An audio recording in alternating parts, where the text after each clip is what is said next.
Primera de Tesalonicenses aprendemos sobre una iglesia modelo, pero hemos llegado al capítulo 2. Y en el capítulo 2 veíamos la semana pasada cómo Pablo y su equipo están totalmente entregados con la causa de predicar el evangelio. Y hablábamos cómo esto debería de ser nuestra causa también. Establezcamos iglesia, prediquemos el evangelio. Y entonces, fíjate, Pablo se va a colocar a sí mismo como modelo. Pablo y su equipo se van a colocar a sí mismos como ejemplo. Como ejemplo. ¿Qué significa esto? Significa que él va a mostrarnos una serie de conductas. Pablo va a mostrarnos una serie de conductas que yo te propongo que son las conductas de liderazgo que necesitamos en esta sociedad del día de hoy. Pablo representa al líder, Pablo y su equipo. Quiero recordarte que él está escribiendo. Pablo, ¿quién más escribe con él?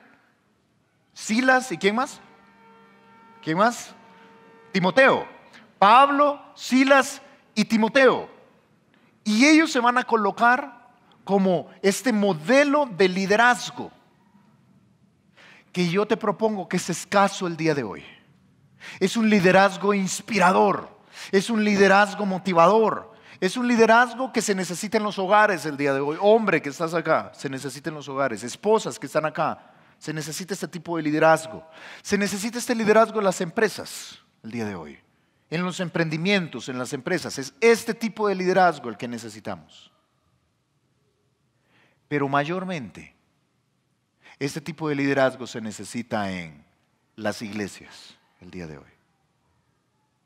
Las iglesias el día de hoy, y lo digo con conocimiento estadístico de causa, pero al mismo tiempo lo digo con tristeza. Las iglesias el día de hoy carecen de liderazgo bíblico. ¿Y tú estás de acuerdo? Esta sociedad está llena de un montón de liderazgo no bíblico, un montón de liderazgo humano, un montón de liderazgo que no vale la pena. Necesitamos liderazgo inspirador en las iglesias de parte de hombres y mujeres que van a tomar la batuta el día de hoy. ¿Cómo luce este liderazgo inspirador? ¿Qué evidencias hay de que eres este tipo de líderes? Léelo conmigo. Verso 9. Primera de Tesalonicenses capítulo 2, verso 9. Jóvenes que están acá, varón que estás acá, varón soltero. Este es el tipo de liderazgo que deberías de tú proyectar. Chicas solteras que están acá, este es el tipo de liderazgo que deberías de buscar en un chico. Primera de Tesalonicenses, que ahí sí tuve la atención de los jóvenes, así como de verdad. Sí, este es el tipo de liderazgo que deberías buscar en un varón. Mira, Primera de Tesalonicenses capítulo 2, verso 9. Porque os acordáis, hermanos, de nuestro trabajo y fatiga, como trabajando de noche y de día, para no ser gravoso a ninguno de vosotros, os predicamos el evangelio de Dios. Vosotros sois testigos, y Dios también, de cuán santa, justa e irreprensiblemente nos comportamos con vosotros los creyentes. Así como también sabéis de qué modo, como el Padre a sus hijos, exhortábamos y consolábamos a cada uno de vosotros y os encargábamos que anduvieseis como es digno de Dios, que os llamó a su reino y gloria. Por lo cual también nosotros sin cesar damos gracias a Dios de que cuando recibisteis la palabra de Dios que oísteis de nosotros, la recibisteis no como palabra de hombres, sino según es en verdad la palabra de Dios, la cual actúa en vosotros los creyentes.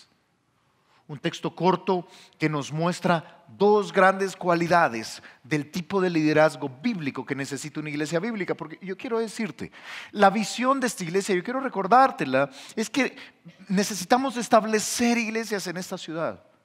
Necesitamos establecer iglesias en esta ciudad. No porque necesitamos propagar una religión, es porque escasea la palabra de Dios en esta ciudad. Y al escasear la palabra de Dios en esta ciudad, lo que tenemos es un desastre en las familias. Lo que tenemos es un desastre en la sociedad. ¿Cuál puede ser nuestro aporte el día de hoy? ¿Cuál puede ser nuestro granito de arena el día de hoy? Puede ser establecer iglesias bíblicas que enseñen la palabra de Dios, que disipulen al creyente. Yo quiero recordarte nuestra visión. Transformaremos familias estableciendo iglesias bíblicas, desde Colombia hacia las naciones, hasta donde Dios nos lleve. No queremos hacer un movimiento, lo que queremos es causar un impacto en esta ciudad. Y tú y yo somos parte de esto, pero no lo vamos a lograr, escúchame. No lo vamos a lograr si no tenemos un liderazgo inspirador, si no tenemos ministros eficaces que funcionan. ¿Qué tipo de liderazgo debemos tener? Mira, de verdad este mundo necesita ese tipo de liderazgo. Yo te lo pongo acá. La iglesia necesita de líderes, no líderes nominales. No quiero que cuando yo te diga la iglesia necesita líderes, tú vengas y me digas, hermano, aquí estoy, póngame de líder. Aquí estoy, de líder. ¿Líder de qué voy a ser? Me dijo. No líderes de puesto. La iglesia no necesita líderes de puesto. Tengo un puesto de líder. No. Necesita líderes que inspiren a otros creyentes a crecer. Y eso se logra sin el puesto. ¿Sí me entiendes? Cuando de verdad tomamos estas características que vamos a ver en las Escrituras, cuando de verdad seguimos este modelo de Pablo, Silas y Timoteo, nos volvemos inspiradores los unos con los otros. Y probablemente tú estás escuchando en este momento, sí, que ser líder, que qué bueno, pero la mera verdad es que yo no sé si Dios me ha llamado a mí a ser líder. No me interesa ser líder. Bueno, déjame decirte que sí. Dios te ha llamado a ti a ser uno de los ministros en este cuerpo llamado la iglesia. Tú que estás acá. No, pero es que yo estoy lejos, hermano. Sí, probablemente, entonces avanza. Pero eres llamado a ministrar, eres llamado a servir.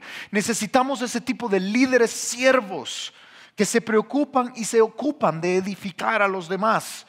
Hay tantos pasajes que podría yo mostrarte. Necesitamos no líderes nominales, sino el tipo de liderazgo bíblico que inspira a los creyentes a caminar con Cristo.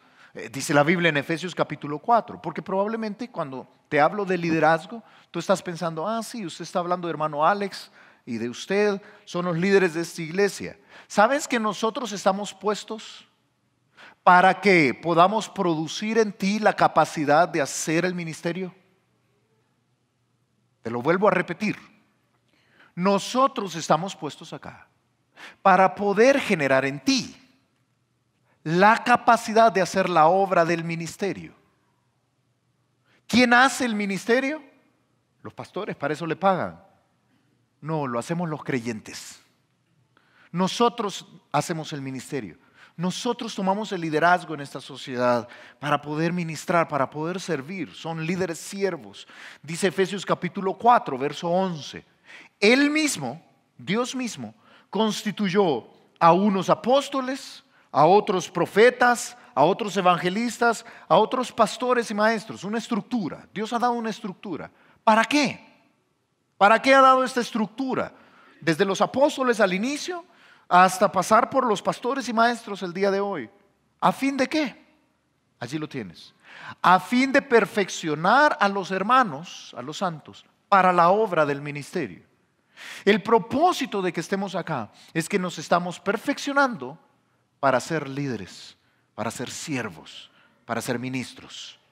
Cada uno de nosotros. Y entonces quizás tú vienes y dices, pero yo no estoy interesado, yo no estoy preparado. Bueno, para eso estamos acá, para perfeccionarnos para eso. Somos llamados a servirle a Cristo. Dice la Biblia en Romanos 6:22, mas ahora que habéis sido libertados del pecado y hechos, ¿qué dice que fuimos hechos? Quiero que entiendas esto. Fuimos libertados del pecado no para quedarnos ahí quieticos. Fuimos libertados del pecado para volvernos siervos de Dios. Ahora tenemos como nuestro fruto la santificación y como final la vida eterna. Si Cristo, sígueme, si Dios simplemente te hubiera querido llevar al cielo, si el fin último es darte vida eterna y hacerte salvo, entonces hubieras recibido a Cristo y te hubieras ido de una. Pero el propósito no es ese. El propósito es darte vida eterna, el fin de todo es la vida eterna, pero mientras tanto es dejarte en la tierra para que nos volvamos siervos de Dios, ministros en este cuerpo local, en esta sociedad, líderes que inspiren a otros. ¿Tienes esto en tu corazón? ¿Sabes? Pablo viene y dice, nosotros nos comportamos como líderes. Y es interesante, quiero hacerte notar algo. Lo que Pablo está haciendo acá, si ves tu Biblia en el capítulo 2, vas a ver que repite un montón de veces, ustedes saben, como ustedes sabéis, como os acordáis. Lo que está diciendo, ustedes lo vieron, ustedes son testigos. Mira allí en el capítulo 2, verso 1, sígueme rápido en estos pasajes. Dice el verso 1, porque vosotros mismos, ¿qué dice? Sabéis, hermanos. Verso 2, pues habiendo antes padecido y sido ultrajados en Filipos, como sabéis. Y luego en el versículo 5, porque nunca usamos de palabras lisonjeras como sabéis, ni encubrimos avaricia. Dios es testigo, no solo ustedes saben, Dios sabe. Verso 9 dice, porque, ¿qué dice?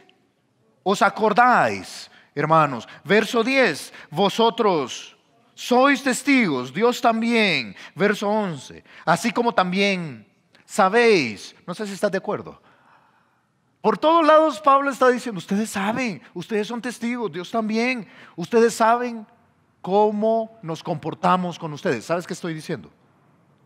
Pablo no está diciendo, yo fui buen líder, solo con la boca. Pablo está diciendo, ustedes vieron que yo fui buen líder.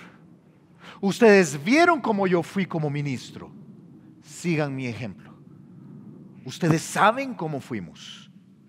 ¿Cómo luce un buen líder? No es, te vuelvo a repetir, no es alguien que diga, de acuerdo hermano, póngame de líder pues.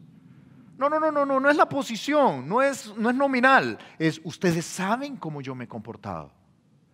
¿Cómo luce una persona que tiene un liderazgo espiritual que inspira a otros? ¿Cómo luce una persona que tiene este liderazgo y son necesarios en esta congregación? Bueno, en primer lugar, mira, son ejemplares con su conducta. Son ejemplares con su conducta. ¿Sabes tú algo que ha descubierto el mundo empresarial moderno? Moderno de los últimos 15 años para acá. Está por todos lados, pero tú ves, por ejemplo, libros como, en inglés es From Good to Great, de bueno a grandioso, de Jim Collins, y dice que el tipo de empresa que pasa de ser buena a ser grandiosa es el que tiene un liderazgo de nivel 5, le llama él. Y describe este liderazgo. Ahora hay un señor de apellido Steiner que ha escrito un libro que se llama Los líderes comen por último, o de últimas diríamos acá, en inglés también. Y él ha dicho, el líder es este tipo de líder que come de últimas. ¿Y sabes cuál es el gran descubrimiento del mundo empresarial el día de hoy? Que se necesita en las empresas líderes humildes, líderes que sean ejemplo con su conducta. ¡Qué gran noticia! Si eso es tan viejo como las Escrituras. Claro que sí. El tipo de liderazgo que funciona es el liderazgo bíblico. Es el liderazgo que es un ejemplo con la conducta. Es el liderazgo del ejemplo de Jesús. Un líder siervo. ¿Quieres tú tener este liderazgo inspirador? Sé ejemplar con tu conducta. Modela con tu conducta. Mira cómo lo dijo Pablo allí en el verso 9. Verso 9. Porque os acordáis, hermano, ustedes lo vieron. No estoy hablando algo que ustedes no conocen. Os acordáis, hermanos, de nuestro, ¿qué dice? Trabajo y fatiga. ¿Y qué está diciendo? Bueno, ¿cómo trabajando de noche y de día para no ser gravoso a ninguno de ustedes? ¿Qué hicimos? Os predicamos el evangelio. Lo primero que tiene una conducta de un líder es que un líder trabaja duro y lo modela con su conducta. Escúchame. Bueno, yo te lo pongo acá. Siempre servir a otros para que el reino de Dios avance. Servir a otros para que el evangelio progrese. Siempre, y te lo pongo en paréntesis con admiración, siempre requiere trabajo duro.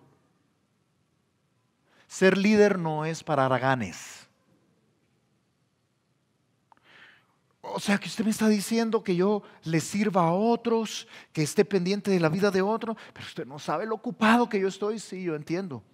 Trabajo y fatiga, yo entiendo. Usted quiere que yo crezca en el Señor, que me congregue, pero usted no sabe cómo es mi semana. Sí, trabajo y fatiga. Qué duro, ¿verdad? No es nada nuevo. No es gratis. Tener un liderazgo inspirador necesita una conducta ejemplar de aquellos que trabajan duro. Si tú quieres servir al Señor, te va a costar, pero vale la pena. Porque tienes este liderazgo que impacta la vida de tus hijos, impacta la vida de otros. Liderazgo inspirador es trabajo duro. Es trabajo duro. No hay otra forma. Pero no solo esto. Mira lo que dice este pasaje. A mí me impacta este pasaje en hebreo. ¿Sabes qué es lo bueno? Que ese trabajo duro es un trabajo eterno. Es un trabajo que vale la pena. Si tú te desgastas trabajando hartas horas para que una compañía te ascienda, ¿cuánto más no deberíamos de trabajar duro para que el Señor, el Rey de Reyes, sea glorificado y que Él sea exaltado?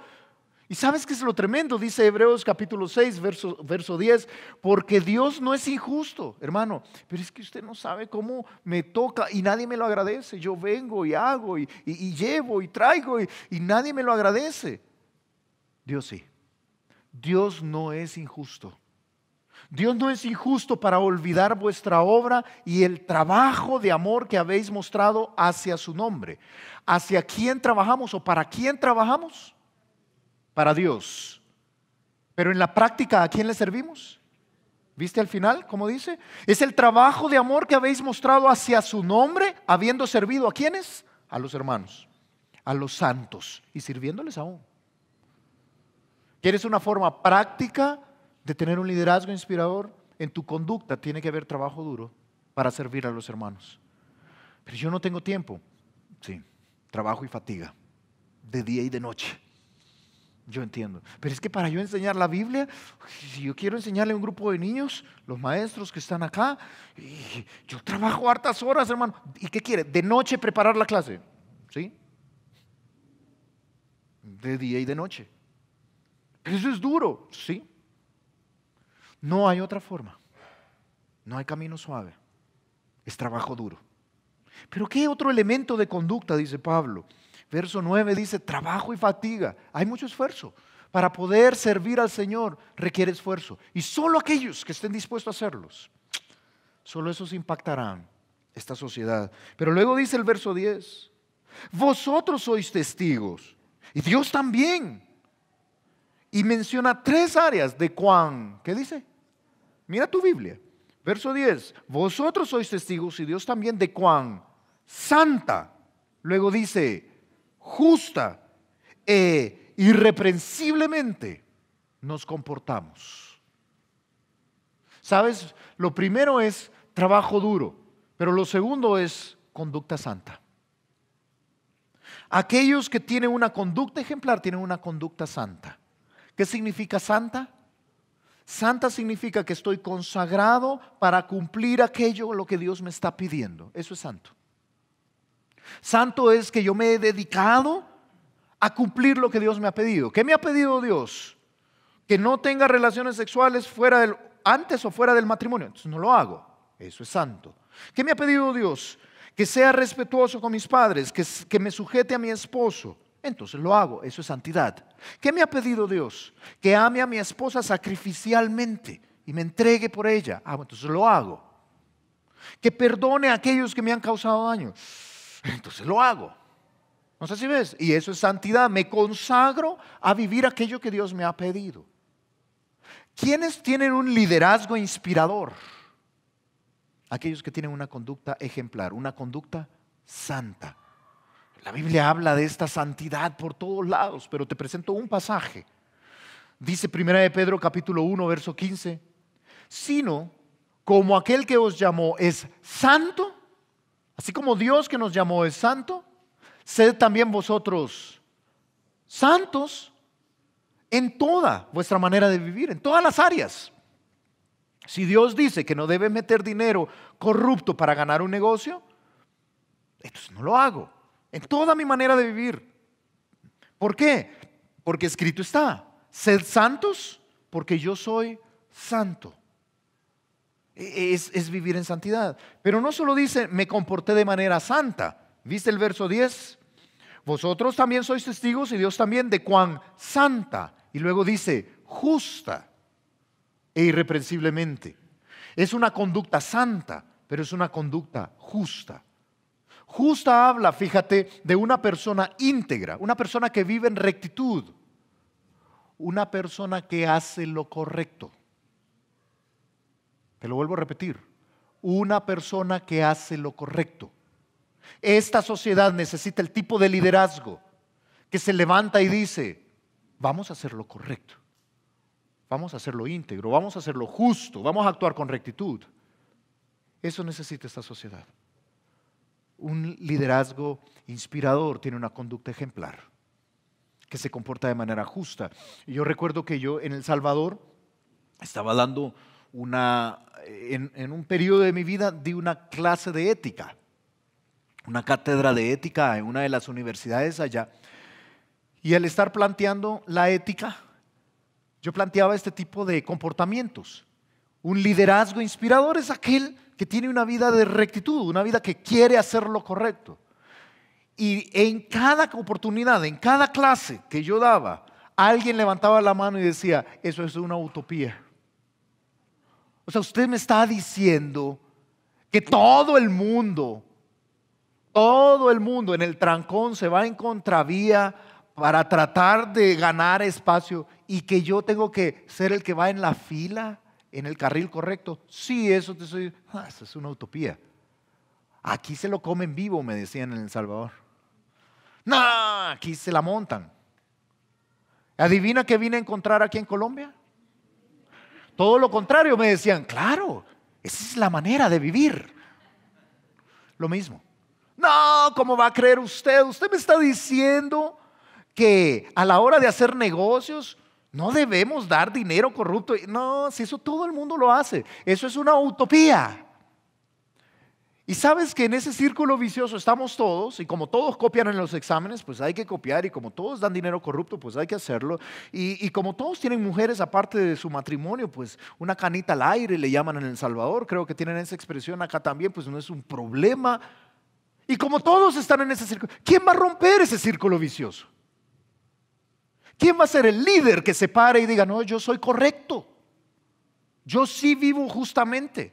Ustedes saben, dijo Pablo, de cuán santa, justa e irreprensiblemente nos comportamos con ustedes los creyentes.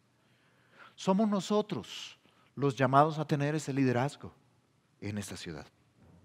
Que nos levantemos y digamos: no, nosotros sí hacemos lo correcto, no es una utopía, sí vivimos de manera justa. Sabes que cuando Jesús dijo esto, yo no sé cuántas veces has pensado en este pasaje. ¿Cuántas veces has pensado en Mateo 6:33, un pasaje que conoces? Mas buscad el reino, primeramente el reino de Dios y su justicia. ¿Te acuerdas de este pasaje? Lo citamos de dos maneras equivocadas. Número 1, mas buscad primeramente el reino de Dios y su justicia, y todas las cosas van a ser añadidas. Así que viene la chica llorando, diciendo: yo no sé qué me pasa, yo no logro que el chico que me gusta sea mi novio, y yo ya no aguanto esta vida sin tener esta pareja. Y entonces tú abrazas a la chica y le dices: qué tremendo, ¿y cuántos años tienes? 15 años, pero yo creo que ya esta vida es una desgracia. Y entonces citamos este verso y decimos: tranquila, busque primeramente el reino de Dios y su justicia, y todas las cosas van a ser añadidas. El novio, el carro, lo que usted necesita va a ser añadido. ¿No está diciendo eso? ¿Notaste la palabra? No dice todas las cosas. ¿Notaste que dice todas estas cosas? ¿De qué está hablando en el contexto? Sustento y abrigo. Comida y abrigo. Entonces Jesús dijo allí: tranquilos, dedíquense al reino de Dios y Dios les va a dar de comer. Tranquilo, que sea su prioridad. Sean diligentes, trabajen, pero Dios va a proveer. ¿Y la novia? No, quizá la novia no la dé, pero Dios le va a proveer. Y el Mercedes-Benz rojo, mate, tal vez no lo dé, pero le va a dar de comer. Eso es lo que está diciendo y la promesa se cumple. Lo segundo que citamos mal es que no entendemos la justicia mencionada allí.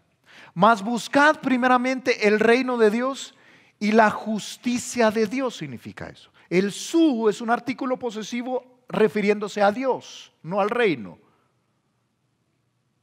¿Cómo así? Sí, no está hablando de el reino de Dios y la justicia del reino. Está hablando de la justicia de Dios. ¿Sabes qué es?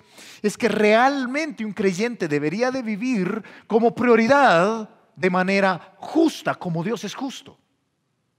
Buscamos primeramente dos cosas: el reino de Dios que queremos que avance, pero la justicia de Dios que queremos en nuestra vida. Somos íntegros, vivimos en rectitud, somos correctos, porque buscamos como prioridad la justicia de Dios. Cuando Jesús dijo esto, tenía eso en mente. Dice la Biblia que ahora nosotros somos siervos de la justicia en Romanos capítulo 6. Fuimos libertados del pecado para venir a ser siervos de la justicia. Ahora somos correctos. Pero notaste que dice de cuán santa, justa, ¿y qué otra palabra ocupa? Irreprensiblemente nos comportamos con vosotros los creyentes. ¿Cómo es una conducta ejemplar? Es que trabaja duro y es una conducta santa, que se dedica, que se consagra a cumplir lo que Dios pide. Es una conducta justa, que hace lo correcto, es íntegro, pero es irreprensible. Fíjate, ser irreprensible es una conducta irreprensible. Es una conducta que lo que busca es no poder ser acusado de nada. Eso es irreprensible. Irreprensible es que si alguien tiene algo contra ti, no puede llevarte a juicio. Eso es irreprensible. Que no eres reprendible, que no pueden acusarte de algo. Eso es irreprensible. ¿Sabes? Es buen testimonio. Esta ciudad está harta del mal testimonio de cristianos que son reprensibles. Necesitamos liderazgo inspirador. Necesitamos este tipo de líderes que se levanten en esta sociedad y que lo que van a tomar para ser inspiradores, para ser ejemplo, es su conducta ejemplar, como Pablo. Esta iglesia necesita ese tipo de líderes. Y yo te urjo, te insto, te animo, te pido, te exhorto, te amonesto, no sé qué otro verbo ocupar. Por favor, persigue esta conducta ejemplar, persíguela. Una conducta que trabaja duro, se esfuerza por el evangelio. Una conducta santa, una conducta justa, una conducta irreprensible. Yo te ponía acá, el mundo está en búsqueda de líderes carismáticos, con grandes personalidades. Qué tipazo ese, qué bárbaro, cómo se para y habla, es elocuente. No, ese es un líder, ese es el mundo, ¿de acuerdo? Dios está buscando líderes piadosos, no carismáticos, piadosos, que viven a la manera de Dios, cuyo carácter ha sido forjado, que viven trabajando duro por el evangelio, que tienen una conducta santa, justa, irreprensible. Yo te pido que persigamos esto, persigamos la santidad. ¿Sabes? Hacer lo correcto debería de ser parte de la vida. Y fíjate, a veces tenemos la idea equivocada que hacer lo correcto entonces significa que todo el mundo se va a parar y nos va a aplaudir. Y no es así. Yo recuerdo, te cuento una historia. Tú sabes que nosotros somos parte de una visión misionera que nace en San Salvador y este es el primer esfuerzo en Sudamérica, pero hay iglesias Vida Nuevas plantadas, establecidas en Guatemala, en Honduras, en Nicaragua, en Costa Rica y varias en muchas partes del Salvador. Y por supuesto nosotros siendo parte acá en Colombia. Pero entonces yo recuerdo la vez que fuimos a dejar al misionero que iba a ir, al hermano que iba a ir a establecer la iglesia allá en Guatemala. Se llama Nelson Rivas, muchos lo conocen acá, de cariño nosotros le decimos Checho, y íbamos a ir a dejar a Checho y a su familia a Guatemala. Guatemala está a la par del Salvador y es conducir hacia Guatemala es lejos para un salvadoreño, queda a 4 horas.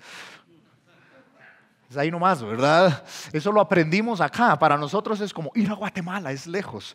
Y aquí aprendimos que no es nada. Así, cuando uno vive en un país pequeño, así funciona.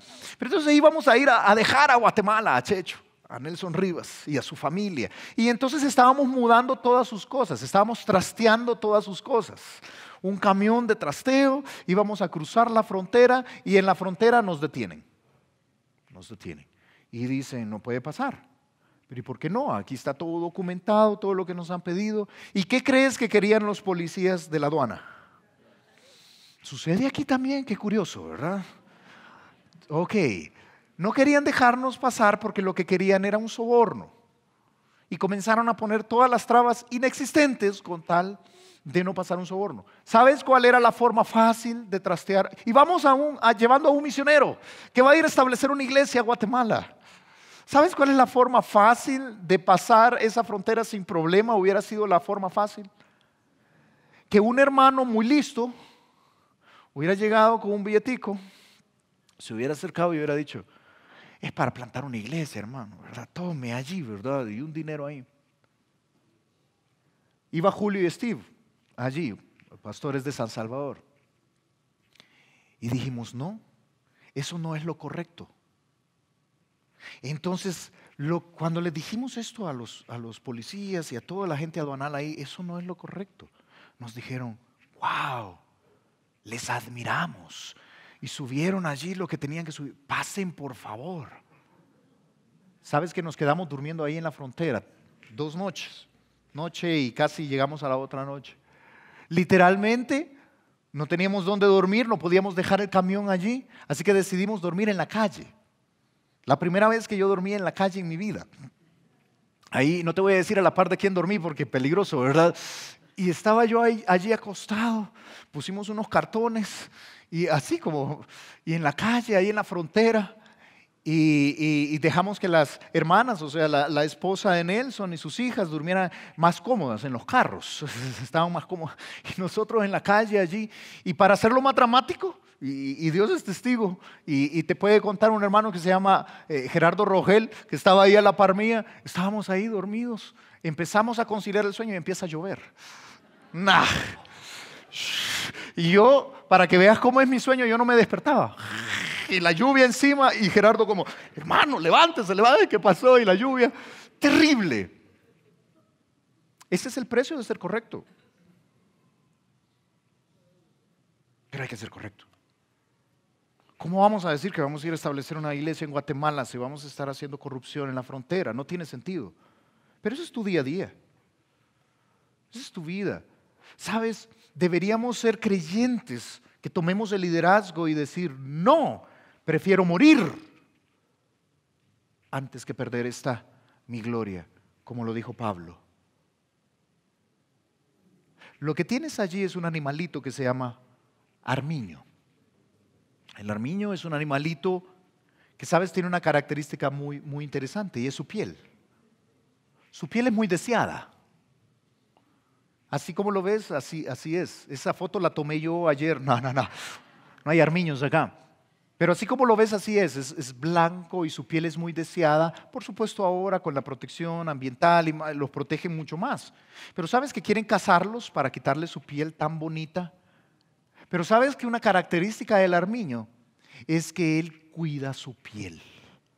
Él siempre quiere andar pulcro, quiere andar limpio. Y vas a encontrar a este animalito blanco, siempre, muy limpio y muy blanco. Entonces, ¿sabes cómo hacen los cazadores para cazarlo?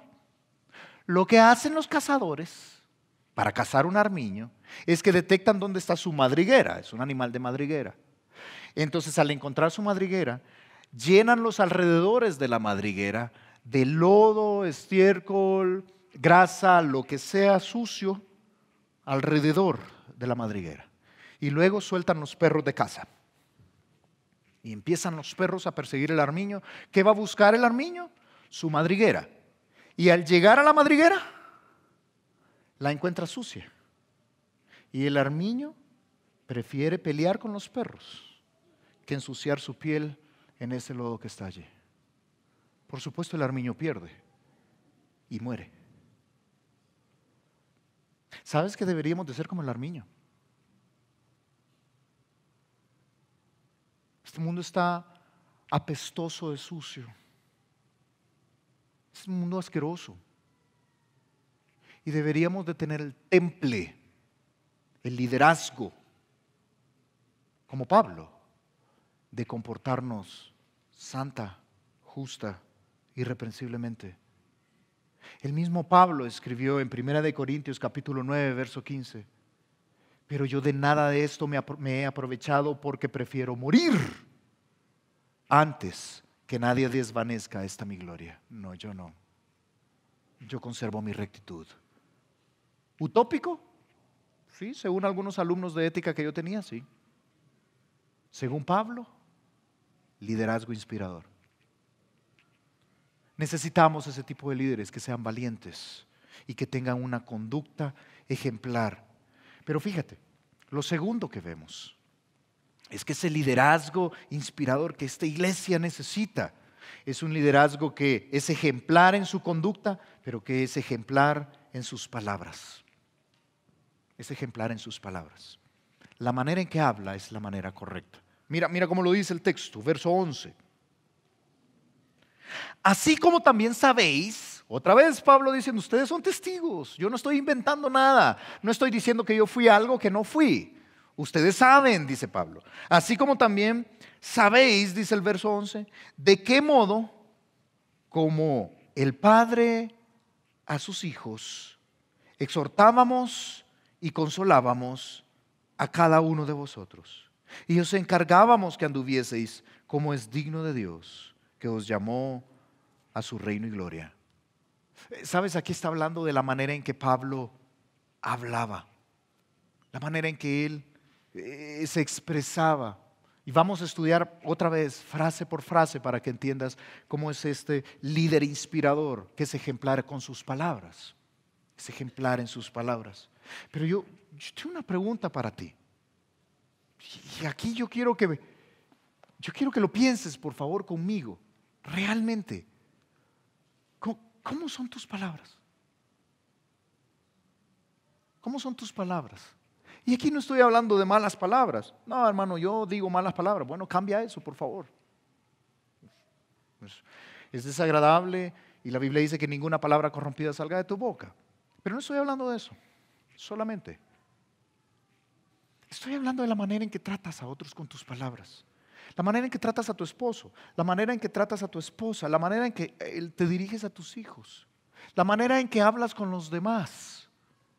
¿Cómo son tus palabras? Porque quiero que las pongas en contraste con cómo eran las palabras del apóstol Pablo y su equipo. Pero ¿será que son tus palabras siempre críticas, duras, exaltándote a ti en todo tiempo? Hay expresiones en El Salvador. Esta es una expresión muy salvadoreña. Una expresión muy salvadoreña. No sé si acá se dice. Pero en El Salvador una frase típica es algo como: si ese niño fuera mío, quieto lo tuviera yo, porque 2 semanas démelo. ¿De qué sirve eso? Son palabras hirientes. En mi casa. En mi casa eso ya se hubiera resuelto. Ustedes porque son unos padres. ¿De qué sirve eso? ¿De qué sirve eso? ¿En qué ayuda eso? Y entonces probablemente te escudas en que tú eres honesto. No, es que yo solo hablo la verdad. Si tú vienes a mí, yo te voy a decir. Tenemos la expresión acá: no tengo pelos en la lengua. ¿Has oído ese dicho? Yo no tengo pelos en la lengua. Yo soy franco. No, eres grosero. No eres franco, eres grosera. Y debes parar, porque eso no ayuda para nada. Yo te voy a decir qué hacer. Eres prepotente y debes parar. Tus palabras son importantes. No te escudes detrás de que yo hablo con la verdad, no. Entonces no puedo ser honesto. ¿Cómo no? Ya vas a ver cómo la asertividad es clave en esto. ¿Sabes cómo eran las palabras de Pablo? El ejemplo de Pablo es tremendo. Las palabras de Pablo eran de exhortación, de consuelo, de encargo. Cuán diferente a las palabras descritas aquí en Proverbios, capítulo 12, verso 18. Hay hombres, escucha esto porque si te describe a ti es pura casualidad. Hay hombres cuyas palabras son como golpes de espada. ¿Has estado con personas que uno llega como con un problema? Sí, fíjate que estoy en esto y sale como vapuleado, golpeado y más triste. ¡Qué barbaridad! Soy un fracaso total. ¿Has estado con personas así? Quizás eres así. Hay personas que sus palabras son como golpes de espada y siempre es una actitud donde, ¡ay, yo! Si fuera yo. ¡Ja! ¿Y eso de qué sirve? ¿En qué ayuda esto? Cuidado, porque las palabras de Pablo, ¿por qué te estoy poniendo esto como un contraste tan fuerte? Porque las palabras de Pablo son completamente lo contrario a esto. Y si alguien tenía la autoridad de decir, tú, en eso, si fuera yo, era Pablo. Pablo era el máximo ejemplo de cristiano que hemos tenido, probablemente, que ha caminado en la tierra. Si alguien podía decir, ¿qué tú? Yo, si fuera yo, era él. Pero Pablo no lo hacía. Pablo no lo hacía. Pablo hacía todo lo contrario. ¿Sabes cómo eran sus palabras? Tienes ahí 4 características de sus palabras. No voy a ir una por una, solamente para darte el contexto completo. ¿Viste conmigo, y lo leímos en el texto, que él usaba sus palabras como el padre a sus hijos? ¿Sí lo leíste? ¿Quieres algo interesante en las Escrituras? ¿Quieres algo interesante en las Escrituras? ¿Sabes que Pablo ya se presentó como una madre? ¿Te acuerdas? Allí en el capítulo 2. Ahora te pido que veas tu Biblia y mira por favor el versículo 7. Verso 7. Mira allí, del mismo capítulo 2, verso 7. Antes fuimos tiernos entre vosotros como la nodriza que cuida con ternura a sus propios hijos. Yo te explicaba que es una nodriza, es una cuidadora de niños experta, pero no está cuidando niños de otros, ahora está cuidando a sus propios hijos. Es una madre. Ya Pablo se presentó. Fuimos tiernos como una madre, pero ahora tuvimos el interés de un padre. Leíste allí conmigo el verso 11. Así como también sabéis de qué modo, como el padre a sus hijos. ¿Sabes de qué habla esto? Habla de un interés genuino. Pablo no quería ganar la discusión. Pablo no quería ser el héroe en la situación. Pablo no quería decir, ay, tú estás en eso. Venga para acá, le voy a decir qué hacer. No. Pablo no estaba esto. ¿Sabes qué era Pablo? Era como un padre a sus hijos, con un interés genuino. Escúchame. ¿Sabes qué es un liderazgo inspirador? Es aquel que va a hablar con las personas porque realmente le interesan, porque se preocupa por ellas, porque de verdad le importan. Y si hay que corregir una conducta, porque hay conductas que hay que corregir, si hay que corregir una conducta, lo va a hacer como un padre por sus hijos, porque me importa, porque de verdad me importa tu vida, no porque quiero ganar la situación, no porque quiero hacer leña del árbol caído, no porque quiero ponerme yo como superior. Cuida tu actitud con la que hablas. Cuando hablamos a otros, lo hacemos como un padre con sus hijos, con un interés genuino. Pero luego dice que lo hacía exhortando y consolando. Es una sola frase. Y cómo os exhortábamos y consolábamos, es una sola frase porque van juntos. ¿Sabes? La exhortación habla de acciones que van juntas con la consolación. Exhortar es animar a un cambio. ¿Sabes quién es el exhortador o el paracletos? La palabra en griego nace de paracletos, es el Espíritu Santo, es el consolador. Exhortar es acompañar a otros de lado y decirle, te animo a un cambio. Y estoy contigo. Ánimo, tú puedes cambiar, tú puedes mejorar esa área. Pero lo hace a la par con la consolación. ¿Sí me estás siguiendo? exhorta al cambio y echa el brazo y dice, esto debe cambiar. Y ven, vamos, tú puedes cambiar esto. La Escritura dice, pero al mismo tiempo echa el brazo para consolar. ¿Sabes qué es la consolación? La consolación es tener la paciencia para esperar el cambio, no frustrar a la persona. No frustrar a la persona, sino coger a la persona y decir, necesitas este cambio, debes cambiar. Y fracasa y dice, tranquilo, vamos a seguir intentando. La exhortación y la consolación. ¿Tus palabras son de ánimo? ¿Tus palabras son de consolación? Esposo que estás acá, ¿tus palabras a tu esposa son ásperas, groseras?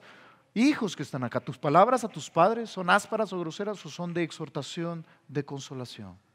¿Cómo nos hablamos entre nosotros? ¿Cómo nos planteamos entre nosotros? Con exhortación y consolación, eso es lo que decía Pablo. Sí, te animo a un cambio. Pero tranquilo, tengo paciencia para esperar ese cambio. Luego los consolaba, aliviaba la pena. Es cuando la persona está sufriendo la consecuencia de su pecado.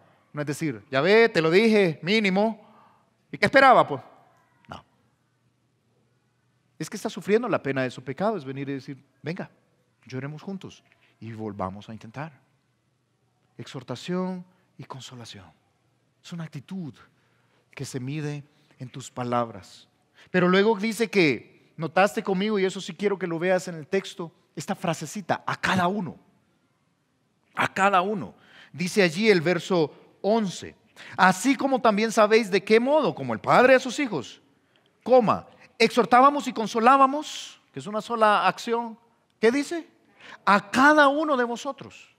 ¿Sabes? No está hablando que sus palabras eran buenas en público. Está hablando que tenía un interés por cada uno. Está hablando que este tipo de líder que estamos hablando tiene un interés genuino por cada uno y puede hablar con cada uno en particular. Habla de una acción personal. Me interesas como persona. La iglesia, fíjate, la iglesia no produce, no está en un proceso productivo donde mueve cajas. Cajas entran y cajas salen. Apúrense. No. La iglesia se trata de personas.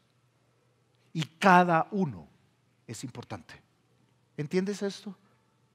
El valor intrínseco de la persona hace que yo hable con respeto, con exhortación, con consolación a cada uno. A cada uno. Conócelos. Conoce a cada uno. Relaciónate. Saluda, abraza. Pero es que yo soy tímido. Sí, en medio de tu timidez, saluda, abraza.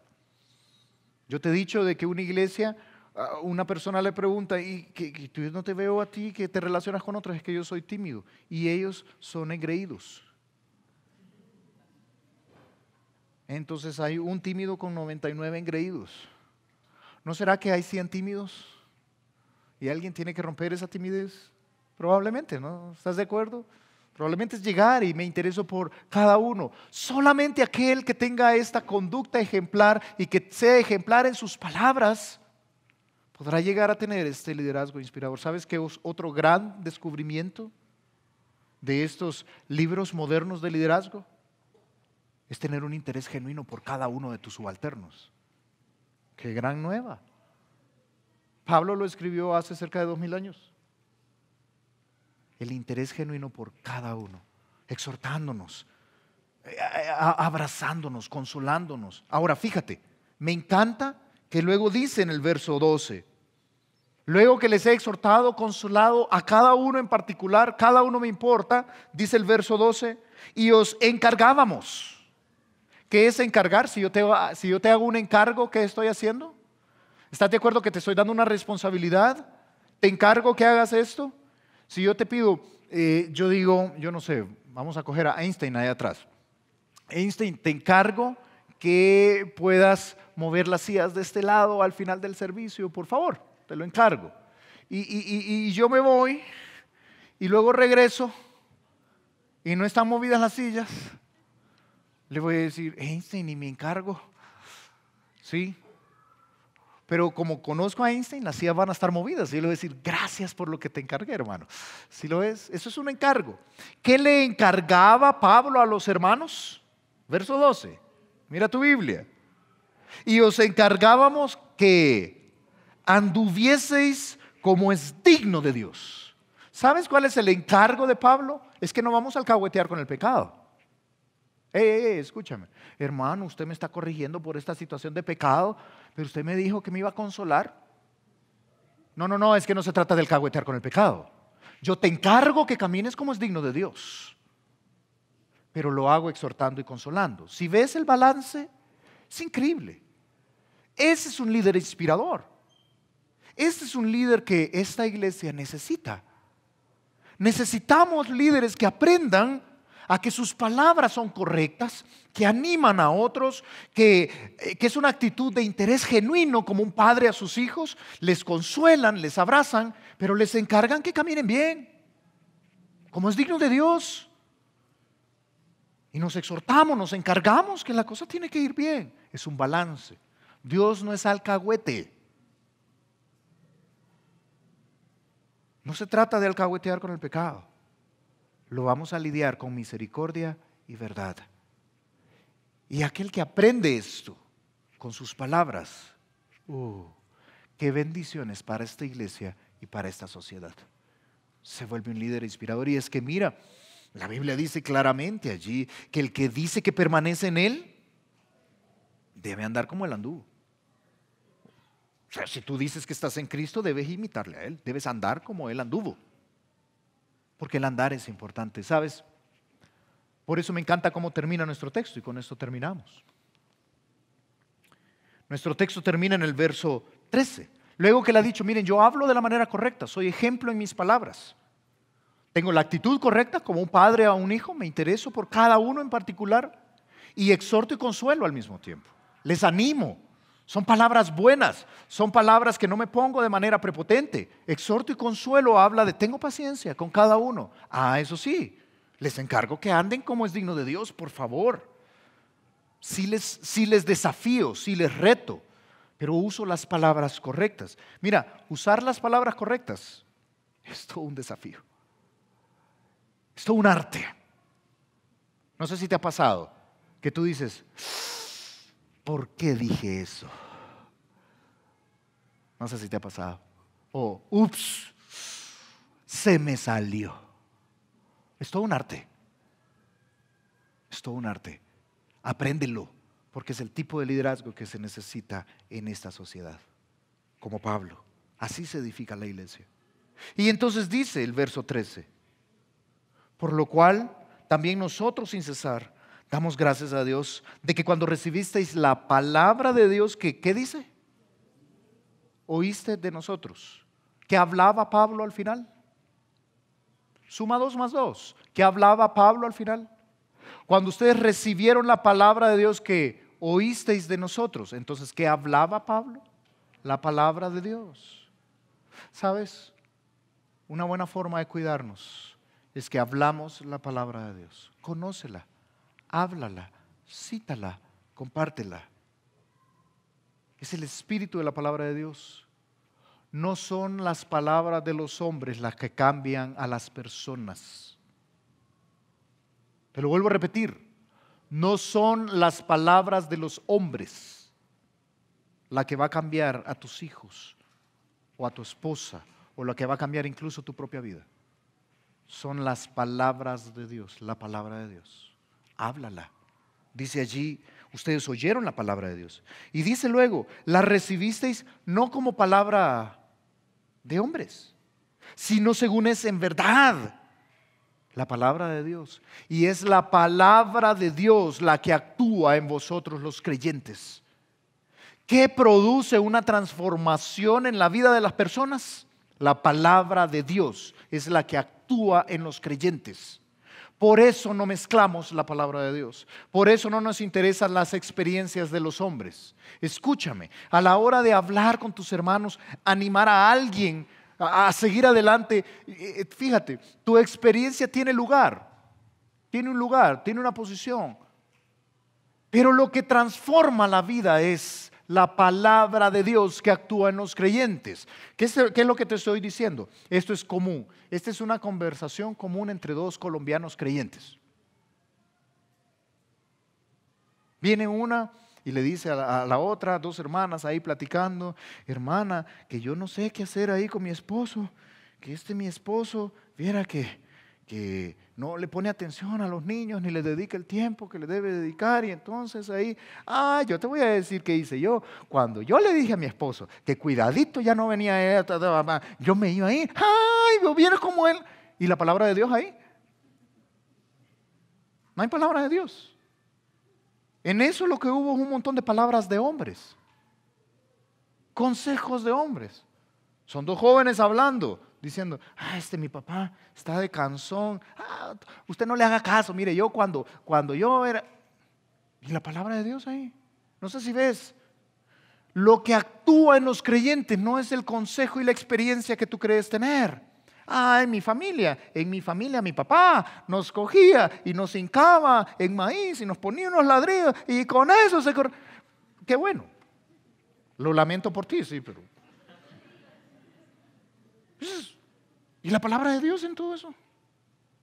No sé si ves. Lo que Pablo hablaba era la palabra de Dios, exhortando, consolando, con una actitud de padre a hijo, interesado, genuinamente interesado por el bienestar del otro, de cada uno. Yo te animo a esto: aprende a hablar. Aprende a hablar. Aprende a hablar con tu esposo. Esposa que estás acá, aprende a hablar con tu esposo. Hijos que están acá, aprendan a hablar con sus papás. Aprendan a dar argumentos correctos. Hablen con respeto, exhorten, consuelen. Apréndanse a hablar entre ustedes, aprendámonos a hablar entre nosotros.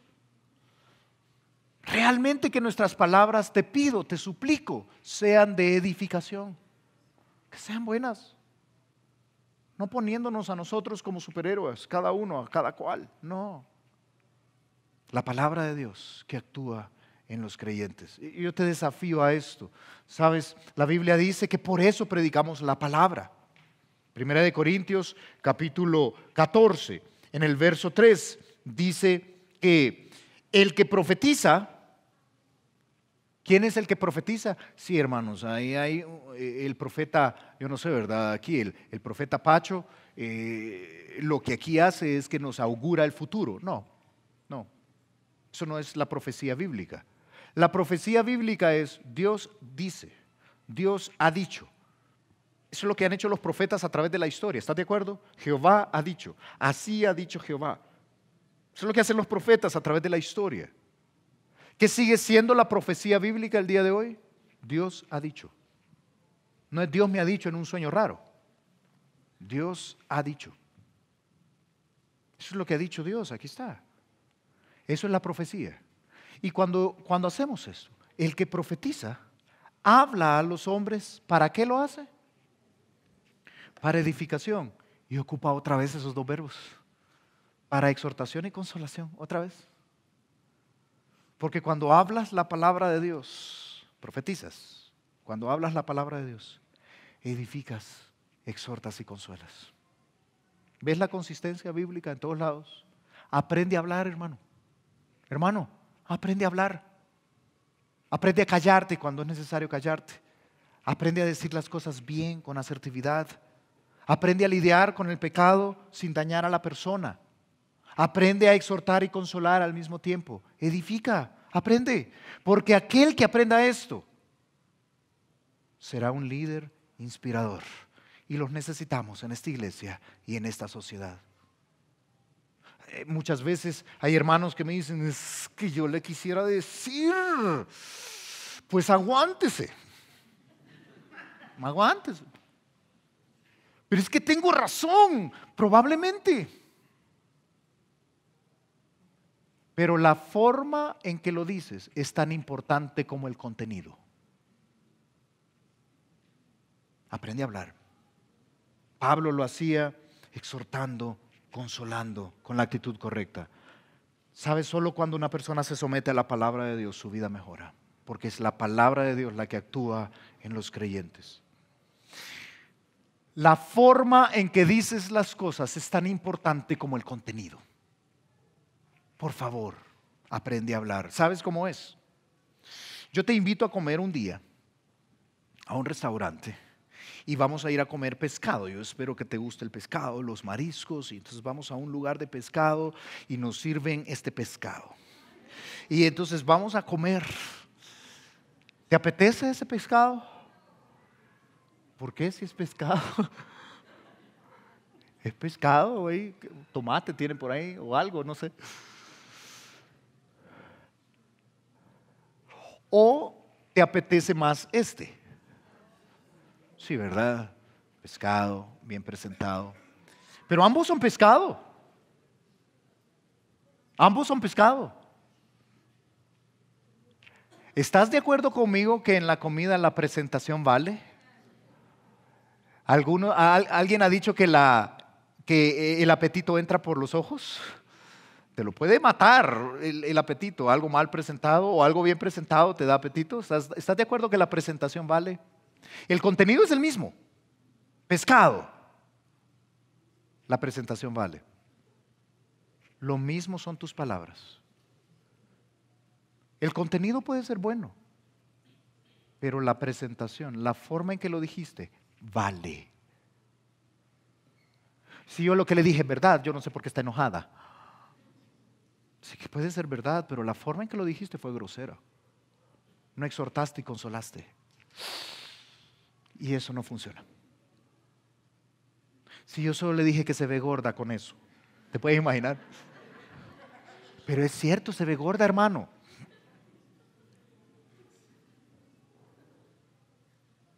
No sé si ves, la presentación vale. Y Pablo dice, yo fui ejemplo, y Silas y Timoteo también, de un liderazgo inspirador. Un liderazgo que era ejemplar en su conducta. Trabajo duro, santa, justa, irreprensiblemente. Pero que era ejemplar en sus palabras. Exhortábamos y consolábamos con el interés de un padre por sus hijos. Aprende a hablar. Aprendamos juntos a hablar. Porque cuando tengamos esto, tendremos el liderazgo que esta iglesia necesita. Y tendremos el liderazgo que esta sociedad necesita.